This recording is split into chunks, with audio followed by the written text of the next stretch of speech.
Leviticus chapter 6. The Lord spoke to Moses, "When someone sins and offends the Lord by deceiving his neighbor in regards to a deposit, a security or a robbery, or defrauds his neighbor, or finds something lost and lies about it, or swears falsely about any of the sinful things a person may do, once he has sinned and acknowledged his guilt, he must return what he stole or defrauded, or the deposit entrusted to him, or the lost item he found, or anything else about which he swore falsely. He will make full restitution for it, and add a fifth of its value to it.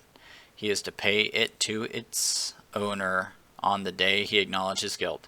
Then he is to bring his guilt offering to the Lord, an unblemished male from the flock according to your assessment of its value as a guilt offering to the priest. In this way the priest will make atonement on his behalf before the Lord, and he will be forgiven for anything he may have done to incur guilt." The Lord spoke to Moses, "Command Aaron and his sons, this is the law of the burnt offering. The burnt offering itself must remain on the altar's hearth all night until morning, while the fire of the altar is kept burning on it. The priest is to put his linen robe and linen undergarments. He is to remove the ashes of the burnt offering the fire has consumed on the altar, and place them beside the altar. Then he will take off his garments, put on other clothes, and bring the ashes outside the camp to a ceremonially clean place. The fire on the altar is to be kept burning. It must not go out. Every morning the priest will burn wood on the fire. He is to arrange the burnt offering on the fire and burn the fat portions from the fellowship offering on it. Fire must be kept burning on the altar continually. It must not go out. Now this is the law of the grain offering. Aaron's sons will present it before the Lord in front of the altar. The priest is to remove a handful of fine flour and olive oil from the grain offering, with all the frankincense that is on the offering, and burn its memorial portion on the altar as a pleasing aroma to the Lord. Aaron and his sons may eat the rest of it. It is to be eaten in the form of unleavened bread in a holy place. They are to eat it in the courtyard of the tent of meeting.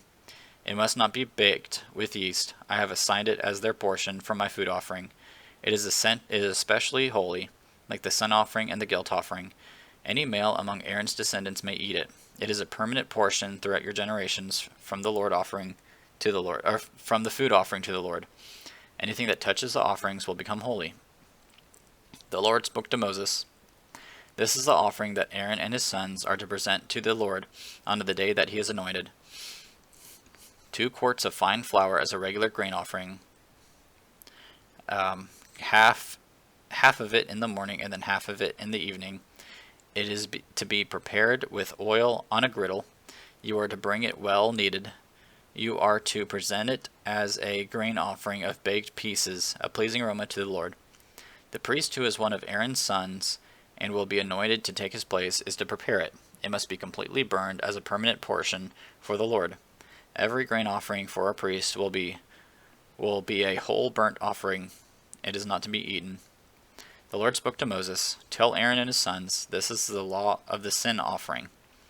The sin offering is the most holy and must be slaughtered before the Lord at the place where the burnt offering is slaughtered. The priest who offers it as a sin offering will eat it. It is to be eaten in a holy place in the courtyard of the tent of meeting. Anything that touches its flesh will become holy, and if any of its blood splatters on a garment, then you must wash that garment in a holy place.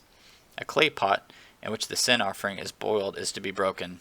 If it is boiled in a bronze vessel, it is to be scored and rinsed with water. Any male among the priests may eat it. It is especially holy.